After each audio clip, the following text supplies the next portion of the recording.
Espiritu Santo. Amen. Dakilang Diyos, Ama naming El Shaddai, ngayong oras po nito, buong puso, Ama, na kami po ay patuloy na lumalapit sa iyo. Pagpalain mo po, O Diyos, ang araw ng gawain ito, dito po sa lugar na pinagpala. And we believe, Father, na lahat ng pumapasok sa lugar na ito ay answered prayer, Panginoon.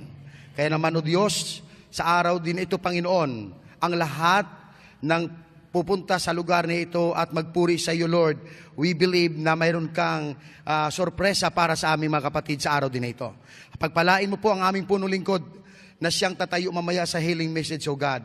Patuloy siyang samahan at dalangin po namin sa kanyang pagtayo na ito ay lalong magbigay ng mensahe ng kalakasan at mensahe, O Diyos, na magbibigay sa amin ng katatagan sa bawat problema na dumarating sa aming buhay. Pagpalain mo rin, Panginoon, ang aming spiritual director, Panginoon, si Father Sunny, na siyang mag-officiate, O God, ng banal na misa. At naniniwala po kami, Lord, na sa nakapaloob na programa ng iyong banal na gawain, ang lahat, O Diyos, ay pagpalain. Pagpalain mo rin, Panginoon, ang lahat ng tatayo sa lugar po na ito, ang aming mga kapatid na mga aawit at manunugtog, patuloy na samahan at pagpalain. We believe, Father, sa araw na ito, ang tagumpay ay iyong ibinigay sa aming buhay. At sa aming buong pamilya, at sa lahat ng nakikinig sa oras din ito, sa kanilang transistor radio. Salamat, O Yahweh, sapagkat ikaw ang Diyos na aming nakilala sa gawain ito, at ikaw rin ang Diyos na patuloy naming sambahin sa pamamagitan ng iyong anak na si Jesucristo, aming Panginoon tagapagligtas. Ang lahat ay magsabi ng Amen. Amen. Sa ngalan ng Ama, Anak at Espiritu Santo. Amen. Purihin ng Diyos. Hallelujah. Dumako po tayo ngayon sa ating Lord's Prayer and Psalm 91. Tas natin ating mga kamay.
awit ng pagtitiwala sa Diyos, Salmo 91, siyang naghahangad ng pagkupkop ng kataas-taasan at nananatili sa kalingan niyong makapangyarihan.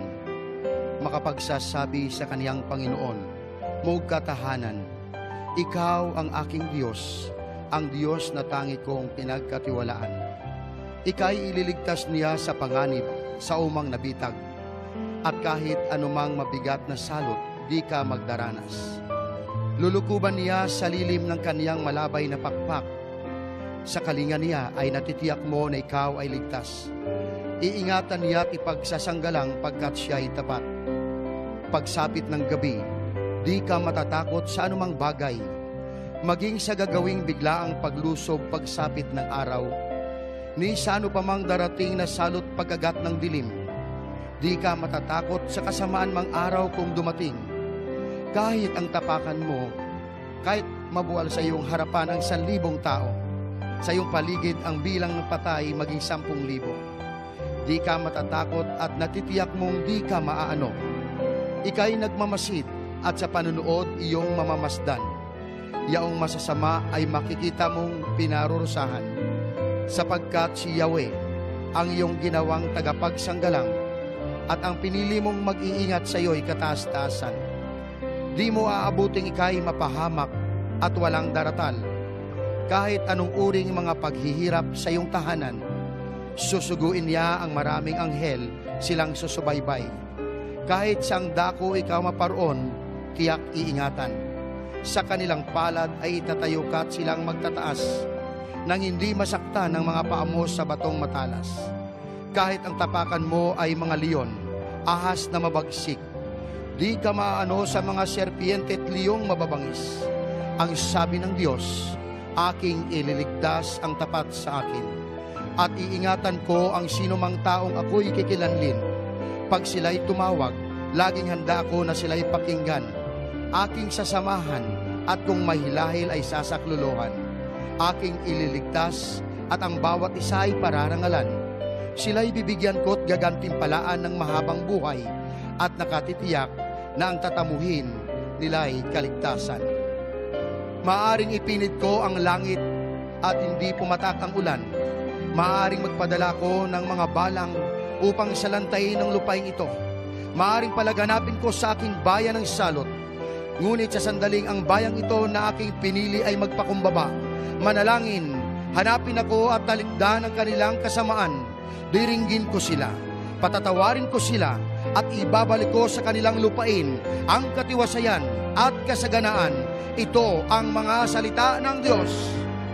Salamat sa Diyos. Salamat sa Diyos. Purihin Praise po natin God. ang ating Panginoon. Hallelujah. Hallelujah. Muli po, isang mapagpalang hapon sa lahat ng ating mga kapatid na narito po ngayon sa International House of Prayer. Amen. Mapagpalang hapon sa ating lahat.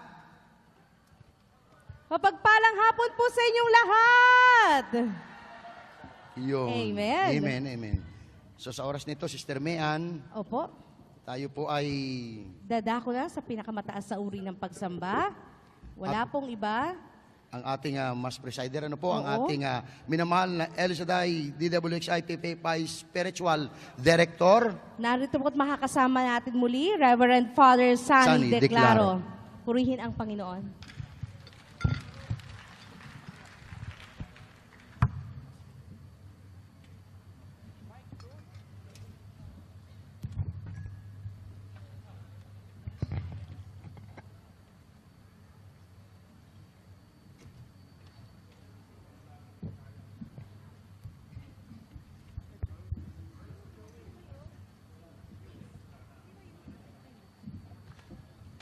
Praise the Lord. A blessed day to all of us, brothers and sisters in Christ.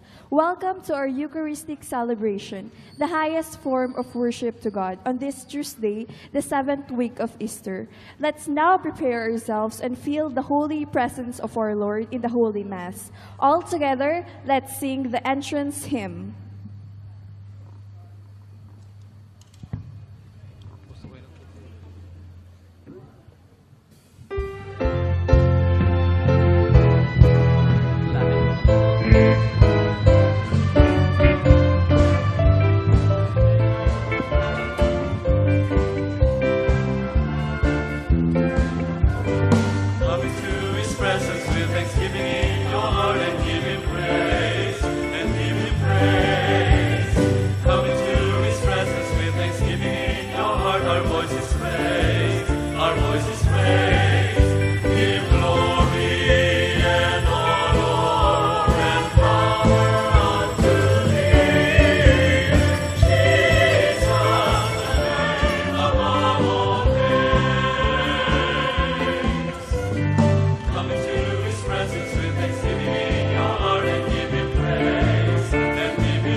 of the Father, and of the Son, and of the Holy Spirit. Amen. The Lord be with you.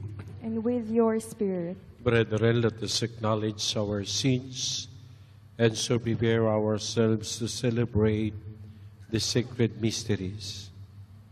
I confess to Almighty God and to you, my brothers and sisters, that I have greatly sinned in my thoughts and in my words, in what I have done, and in what I have failed to do, through my fault, through my most grievous fault.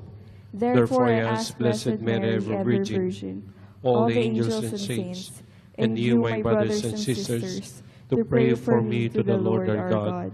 May Almighty God have mercy on us, forgive us our sins, and bring us to everlasting life. Amen.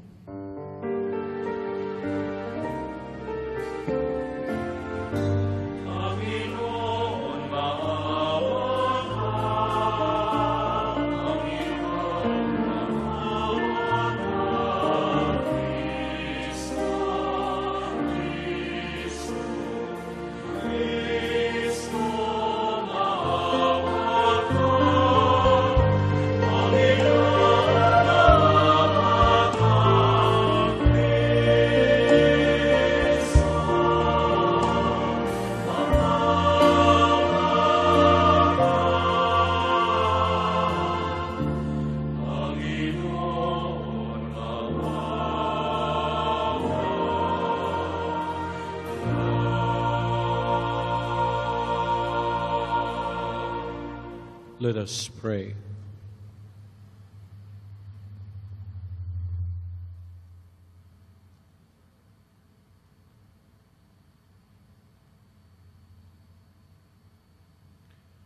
Grant, we pray, Almighty and merciful God, that the Holy Spirit coming near and dwelling graciously within us may make of us a perfect temple of His glory. Through our Lord Jesus Christ, your Son, who lives and reigns with you in the unity of the Holy Spirit, one God, forever and ever. Amen. Please be seated and listen to the word of God.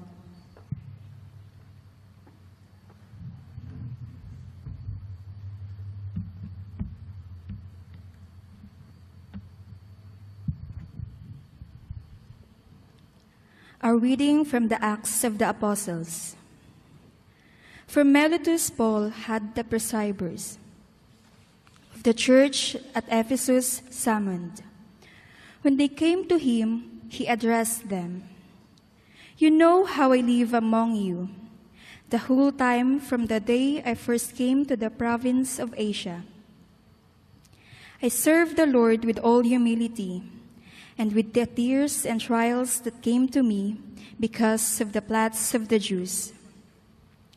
And I did not at all shrink from telling you what was for your benefit, or from teaching you in public or in your homes. I earnestly bore witness for both Jews and Greeks to repentance before God and to faith in our Lord Jesus.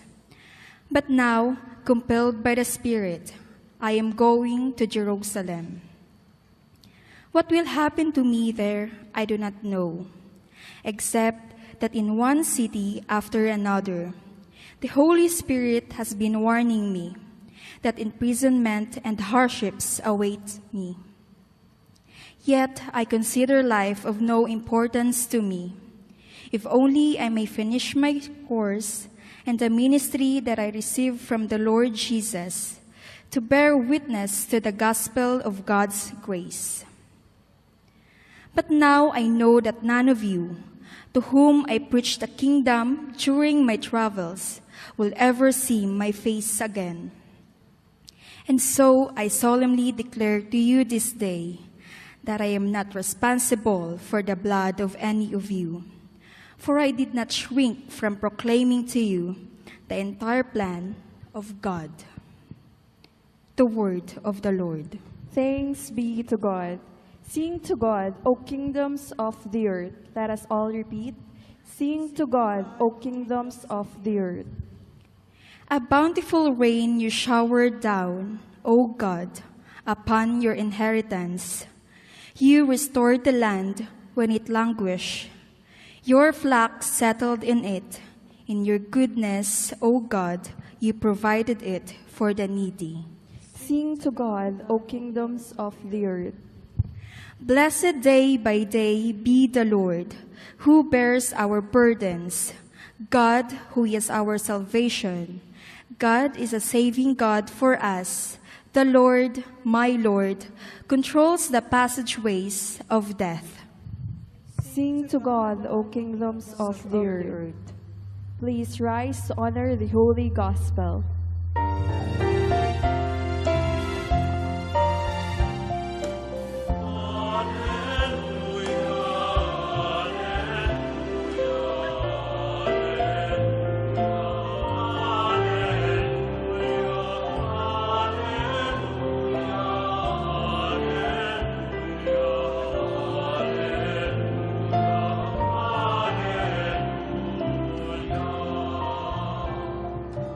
I will ask the Father, and He will give you another advocate to be with you always.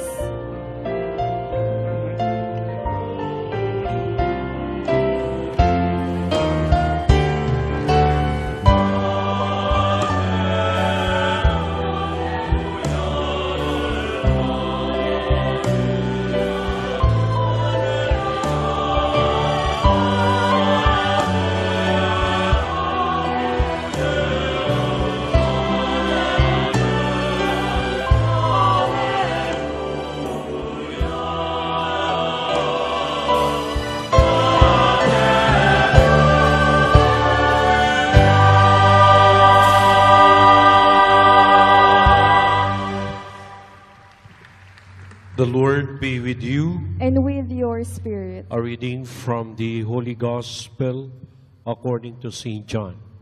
Glory to you, O Lord. Jesus raised his eyes to heaven and said, Father, the hour has come. Give glory to your Son, so that your Son may glorify you, just as you gave him authority over all people, so that your Son may give eternal life to all you gave him. Now this is eternal life, that they should know you, the only true God, and the one whom you sent, Jesus Christ. I glorify you on earth by accomplishing the work that you gave me to do. Now glorify me, Father, with you, and the glory that I had with you before the world began. I revealed your name to those whom you gave me out of the world.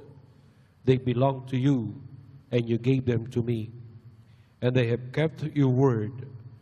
Now they know that everything you gave me is from you, because the words you gave to me I have given to them, and they accepted them, and truly understood that I came from you, and they have believed that you sent me. I pray for them. I do not pray for the world, but for the ones you have given me, because they are yours, and everything of mine is yours, and everything of yours is mine, and I have been glorified in them. And now I will no longer be in the world, but they are in the world while I am coming to you. My brothers and sisters, the Gospel of the Lord. Praise to you, Lord Jesus Christ. Magandang gabi po sa inyong lahat. Brother Mike and Sister Belen, sa inyo pong lahat, purihin natin si Yahweh El Shaddai. Bago ko magsimula ng sermon, ay nais kong batiin si Sister Melly Esguera sa kanyang 18th birthday. Ayan, Melly, happy birthday. Siya po ang nag-arrange ng mga pare, kung sino magmimisa, etc. At lagi niya nga akong pinapagalitan eh. Pagka ako'y nalilate. Sister Melly, malaki ang biyaya sa iyo ng Panginoon kasi nandito ka sa gawain. Sana pahabain ni Lord ang iyong buhay. Okay? Purihin natin ang Panginoon. At pasalamatan din natin si Lord kasi naging mapayapa generally, no, ang ating katatapos lamang na halalan. At tayo nagpapasalamat din sa mga naglingkod, mga teacher, mga watcher, etc., COMELEC, police, lahat ng ahensya na nakilahok upang maging mapayapa ang ating halalan. Iyon ang importante na kapayapaan at kabutihan ng bawat mamamayan ang ating ang laging ipinagdarasal. Kaya Lord, thank you. Purihin natin ang Panginoon. At dito naman po sa ating binasang Ebanghelyo, ang tawag dito ay priestly prayer of Jesus. Siya ay nagdarasal. Si Jesus, katulad ng ating madalas mabasa sa Biblia, naging habit ni Lord ang manalangin. In fact, nung siya nananalangin sa Harden ng Gethsemane, pinuntahan pa niya ang kanyang kasama, sina Peter, James, and John. Can you not spend 1 hour with me? Kahit yung tatlo niyang kaibigan, sinasabihan niya na manalangin kasama niya. At minsan ang mga apostoles ay humingi ng tulong kay Jesus. Sabi, Lord, teach us to pray. Because the apostles, the disciples, and those people close to Jesus, nakikita nila kung paano i-value ni Lord ang buhay panalangin. Naging part ng kanyang buhay ang pagdarasal. Nakasulat din sa Biblia, very early in the morning, Jesus went to a deserted place to pray. Yung mga ganun bang mga sentence ang mababasa mo sa Biblia. Si Jesus ay paladasal. Si Jesus nagmamahal sa panalangin. Ito bago siya umakyat, ito ang kanyang binanggit Jesus raised His eyes to heaven. Tumingala siya. Tingnan niyo ang action Tumingala siya sa langit. Tumingala nga kayo Ayan. You know, pag tayo nagdarasal minsan may nakatingala, minsan may nakaluhod, nakayuko. Pag tayo nagdarasal, pati ating katawan sumasama sa ating panalangin. We use our own body also to pray. Sometimes we dance. Sometimes you raise our hands. Sometimes you kneel. Pero ang ipinakita ni Lord dito sa ating binasang Ebanghelyo, ang sabi niya, Jesus raised His eyes to heaven. Nung siya'y nakatingalan at nakatingin sa langit, kinakausap niya ang kanyang ama. At ang sabi niya, Father, the hour has come. Eto na ang tamang panahon. Ang wika niya, give glory to your Son, so that your Son may glorify you. So that your Son may glorify you. This is the first part of prayer. Glorification of God. This is the first part of prayer. Praising and worship the Lord. Ano po ang focus ng dasal? The focus of prayer is God. Diyan dapat nakatuon ang iyong panalangin sa ating Panginoon, sa kabutihan niya sa iyong buhay, sa ginawa niya sa iyong buhay, sa kagandahang loob niya, sa kapangyarihan niya. With this, we praise you, O Lord. Amen? Pinupuri ka namin, Panginoon, dahil sa kadakilaan, dahil sa kabutihan, dahil sa iyong awa at pagmamahal, pinupuri ka namin, Panginoon. We give glory to you, O Lord. Ito po ang focus ng panalangin. The first step of prayer is to worship and to glorify the Lord our God. Amen? Kaya alam nyo, mga minamahal kong kapatid, ipinakita dito sa atin ng Panginoong Hesukristo ang una tigit sa lahat na gawin natin sa pagdarasal. Amen? Lagi nating pupurihin si Yahweh El Shaddai. Ang ating Ama, dahil siya ay puno ng awa, pagmamahal at kabutihan. Amen? Alam po ninyo, ito ho ang Kaya ang iba naman minsan, basta pumasok sa simbahan, hihingi na ng hihingi. Bigyan mo ko nito, bigyan mo ko. Pag nakatapos siyang magsalita, lalabas agad. Ano yun? Bakit ganun? Papasok sa simbahan, luluhod, pipikit ang mata, naku, lilitanyahin na ang kailangan niya sa buhay. Pagkatapos malitanya, masabi, tapos lalabas na. Ano yun? Di ba? Hindi mo malang napuri, napasalamatan, dinakila ang dakilang kapangyarihan ni Yahweh El Shaddai. Yun po ang una at higit sa lahat na gawin natin sa panalangin. Kaya mamaya pag kayo nagdasal sa loob ng inyong kwarto, bago kayo matulog, you praise and worship God first. Amen? Ito po ang sinasabi dito sa ating binasang ebanghelyo ngayon. Ano yung pangalawa? Eto na, sabi ni Lord, I pray for them.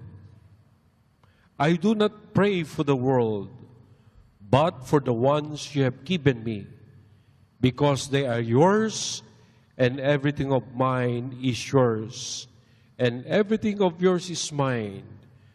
I pray for them. Eto na. Ipinagdarasal natin, hindi lamang ini-worship si Lord, ipinagdarasal din natin ang bawat isa. Pagkatapos mong purihin ang Panginoon, ang pangalaway, ipagdasal mo ang bawat isa. Alam nyo, minakausap akong isang parishioners. Lagi siyang nagsisimba. Naku, madalas. Alam nyo, ang sabi niya sa akin, Father, ang ipinagdadasal ko naman po ay laging aking mga anak, ang aking pamilya, ang aking asawa.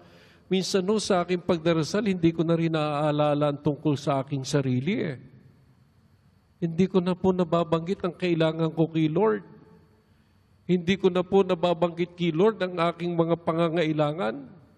Sabi niya, oras na ako po'y magdasal, laging tungkol sa aking anak, laging tungkol sa aking asawa, laging tungkol sa aking pamilya. Ang galing, Hindi yung tungkol lagi sa kanyang sarili. Minsan you can be selfish when you pray. Puro na lang ikaw. Puro na lang yung gusto mo. Puro na lang ang mangyayari sa'yo. Kung anong mabuti sa'yo. Kung anong magaling sa'yo. Yan lagi. Wag naman. Ang sabi dito, I pray for them. Ipinagdadasal ko ang ibang tao, lalo na ang aking pamilya. Amen? Yun pong isa sa maganda. Kaya alam nyo, mga minamahal kong kapatid sa pananampalataya, ang isa pong may isasuggest ko sa inyo, Pwede ako mag-suggest? Sa inyong mga panalangin, huwag niyong kalilimutan ang mga kaluluwa sa purgatorio. Huwag niyong kalilimutan. Lagi niyong ipagdarasal yung mga kaluluwa ng mga namatay na. Ang tawag sa kanila ay poor souls in purgatory. Bakit poor? Kasi wala na silang magagawa sa kanilang sitwasyon. Umaasa na lang sila sa ating panalangin. Kaya ang tawag sa kanila ay poor souls. Kasi umaasa sila sa atin. Tayong mga buhay, pwede ka pang gumawa Kung ikaw ay may sitwasyong nahihirapan ka, you can do something about your situation. Pero mga kaluluwa sa purgatorio, no more. They cannot do anything anymore. They are just waiting for our prayer. Kaya sa inyo pong panalangin, total ang sinabi nandito sa ating Ebanghelyo, pray for them. Sa inyong panalangin, ang isang huwag niyong kalilimutan ay ang mga kaluluwa ng mga tao sa purgatorio. Sabi nga ni Saint Thomas, the greatest charity, the greatest charity that you can do here on earth is to pray for the souls in purgatory. Ang pinakamalaking kawanggawa na iyong magagawa habang nandito ka sa lupa ay ang ipagdasal ang mga kaluluwa ng namatay. Kayo ba ipinagdadasal nyo ang mga magulang nyong namatay na? Huwag nyong kalilimutan, ipagdasal nyo. Sabi nga ni St. Francis de Sales sa atin, I forgot, pag tayo daw, Padre anyway, sabi niya pag tayo daw ay sumakabilang buhay na, pag tayo ay nasa langit na, marami daw babati sa atin. Ang babati daw sa atin doon, yung mga kaluluwang tinulungan natin noong sila'y nasa purgatorio pa. At ngayon, dahil sa ating panalangin, sila'y nasa langit na. Kaya pag tayo nakarating doon, naku, maraming magwe-welcome sa atin ng mga kaluluwa dahil ipinagdasal natin sila. Sabi ng isang santo, kaya my dear faithful in Christ, uulitin ko po ang mensahe ng ating Ebanghelyo ngayon. When you pray, glorify the Father first. Second, pray for one another, especially for the suffering souls in purgatory. Purihin natin si Yahweh El Shaddai. Please all stand. Christ, our Lord, predicted His saving death and resurrection. Through Him, the suffering servant, let us bring our petitions to the Father of all mercies. Let our response be, Lord, hear our prayer. Lord, hear our prayer.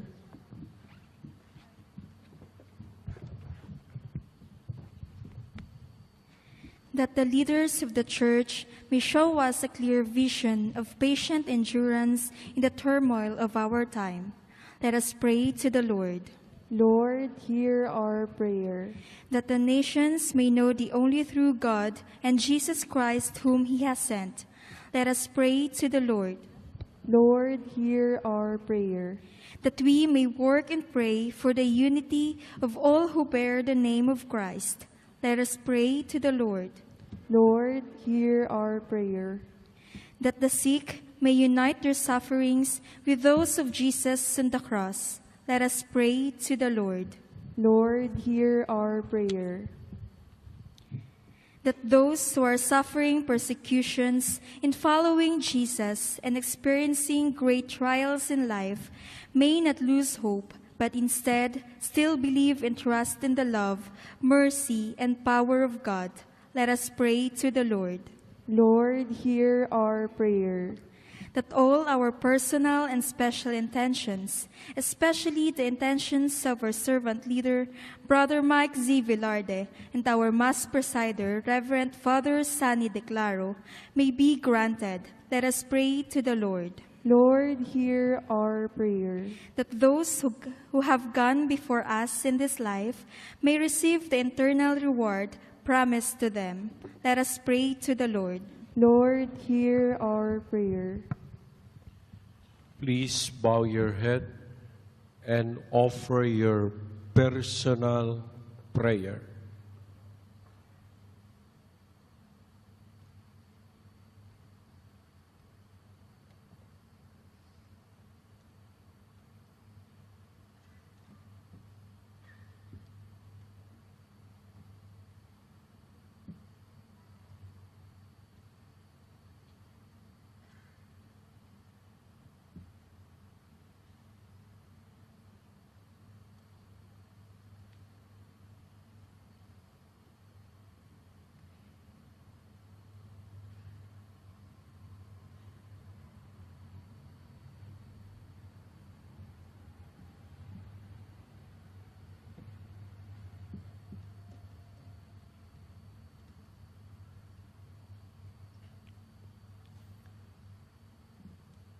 Father, you glorified your Son, and in him we will be glorified.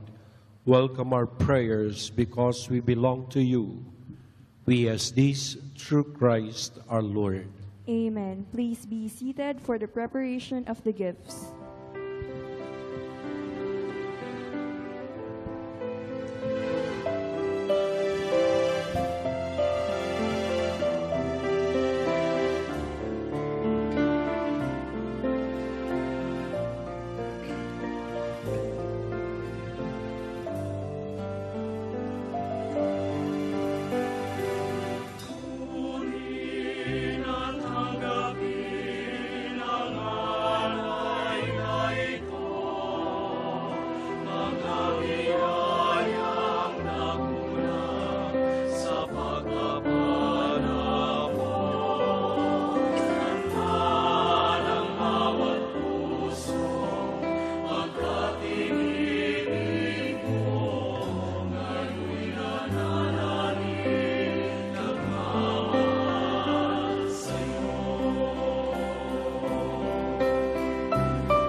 Pray, brethren, that my sacrifice and yours be acceptable to God the Almighty Father.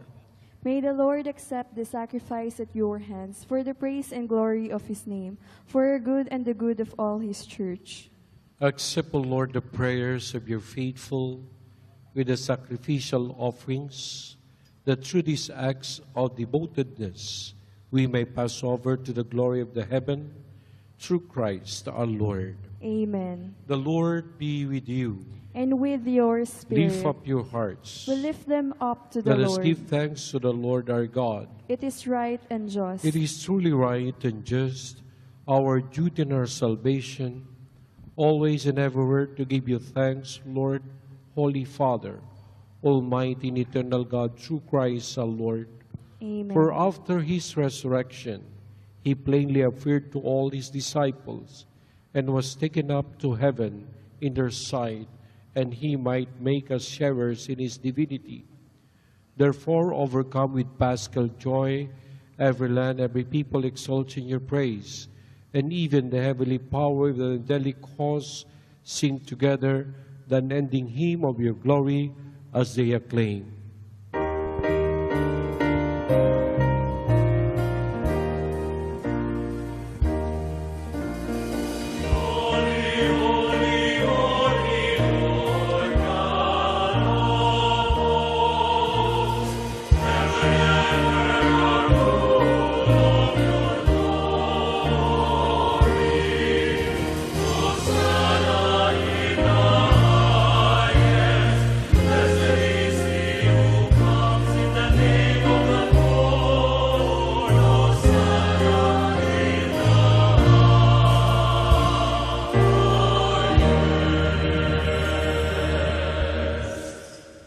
You are indeed holy, O Lord, the fount of all holiness. Make holy, therefore, these gifts, we pray. By sending down your Spirit upon them, let the dew fall, so that they may become for us the body and blood of our Lord Jesus Christ. At the time he was betrayed and entered willingly into his passion, he took bread and giving thanks, broke it, gave it to his disciples, saying, "Take this, all of you, and eat of it, for this is my body, which will be given out for you."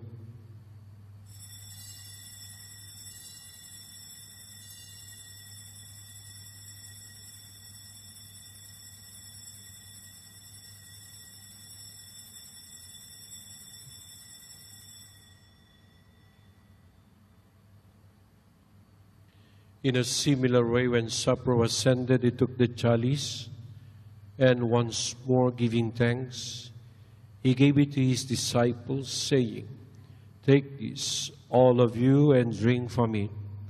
For this is a chalice of my blood, the blood of the new and eternal covenant, which will be poured out for you and for many for the forgiveness of sins.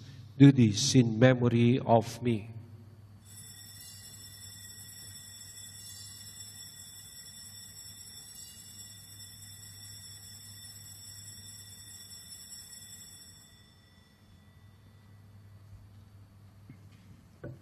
The mystery of faith.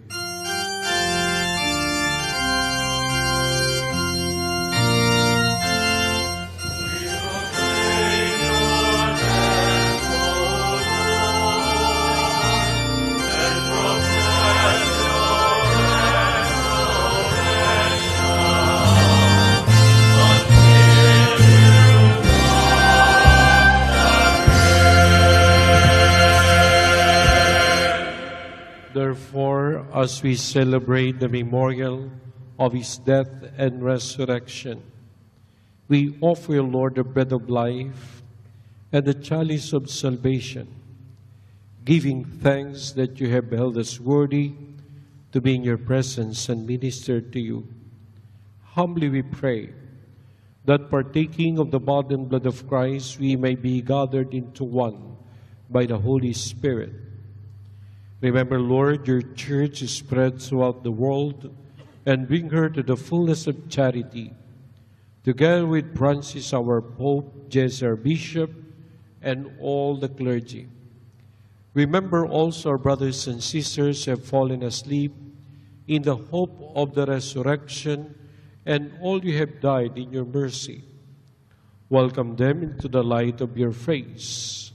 Have mercy on us, we pray, that with the Blessed Virgin Mary, Mother of God, with the blessed apostles, with Saint Michael the Archangel, and all the saints who have pleased you throughout the ages, we may merit to be co-heirs with eternal life, and may praise and glorify you through your Son, Jesus Christ. Through him, and with him, and in him, O God, Almighty Father, in the unity of the Holy Spirit, all glory and honor is yours forever and ever.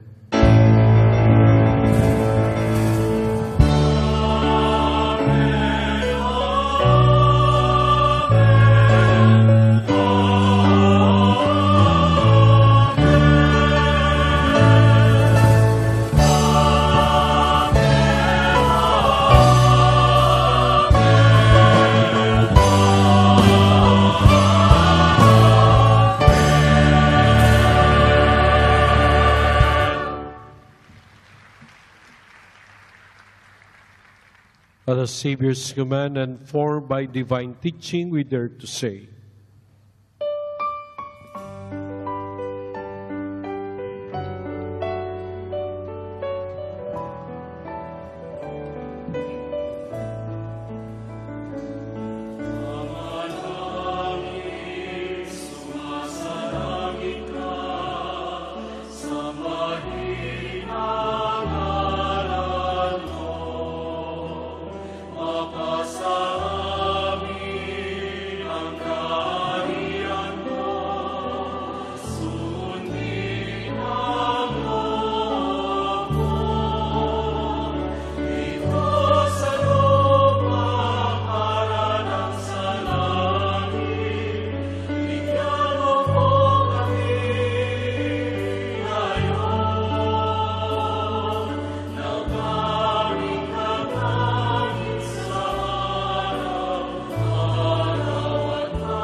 Deliver us, Lord, we pray, from every evil.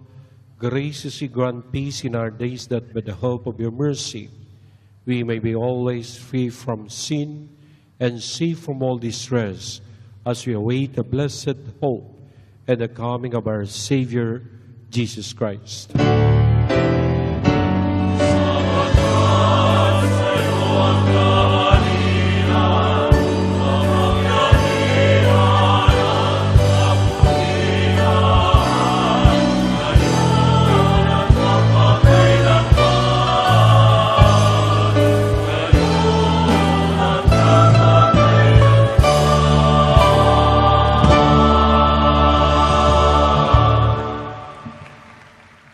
Lord Jesus Christ has said to your apostles, "Peace I leave you, my peace I give you.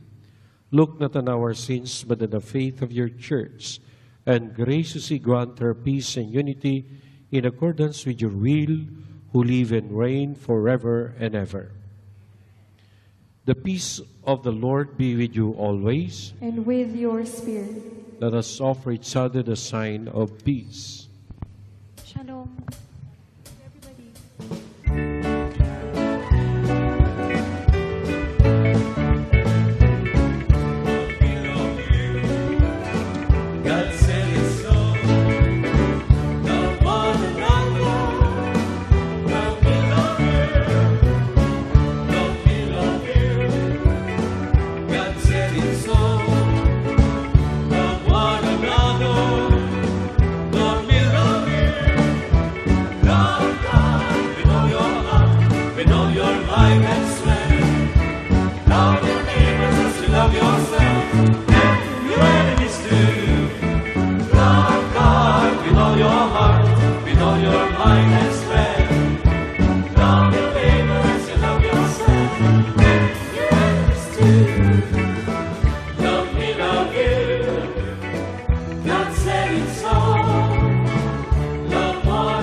Behold the Lamb of God. Behold him who takes away the sins of the world.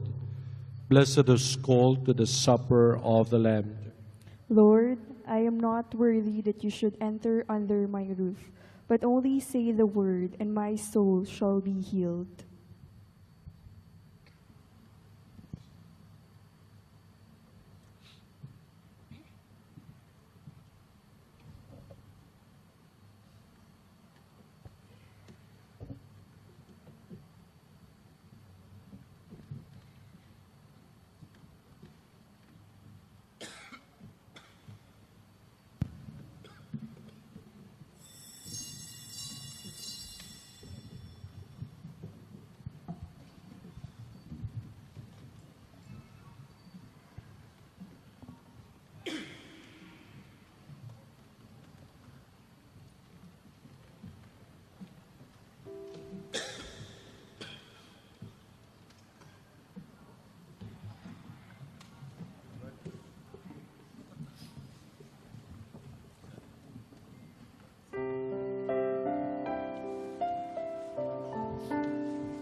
Summer and winter, springtime and harvest, sun, moon, and stars in their courses above.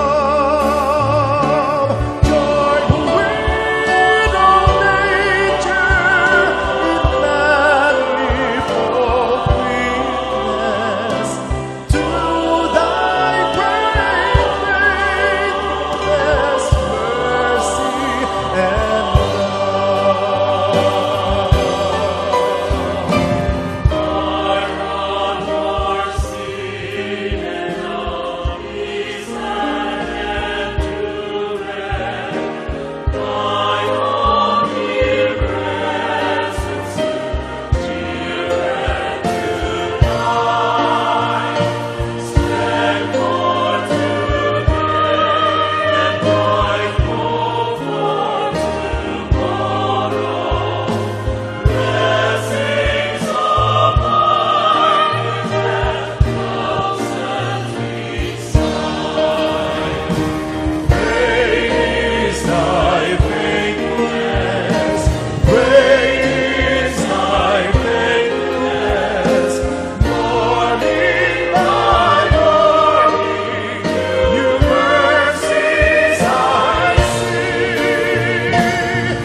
Let us pray. We have partaken of the gifts of the sacred mysteries, humbly imploring, O Lord, that what your Son commanded us to do in memory of him may bring us growth in charity through Christ our Lord. Amen. Before the final blessing, let's praise and thank Yahweh El Shaddai and our Lord Jesus Christ for giving us the great opportunity to come, join, serve, offer our gifts, and partaking in the Holy Eucharist. Praise the Lord! And most of all, let's praise and thank our Lord Jesus Christ for his representative, our Mass Presider, the spiritual director of El Shaddai DWXI Prayer Partners Fellowship International Incorporated, Reverend Father Sunny Declaro. Let's praise the Lord. The Lord be with you. And with your spirit. And may Almighty God bless you all, Father, Son, and the Holy Spirit. Amen. The Mass is ended. Go in peace. Alleluia, alleluia. Thanks be to God. Hallelujah, hallelujah.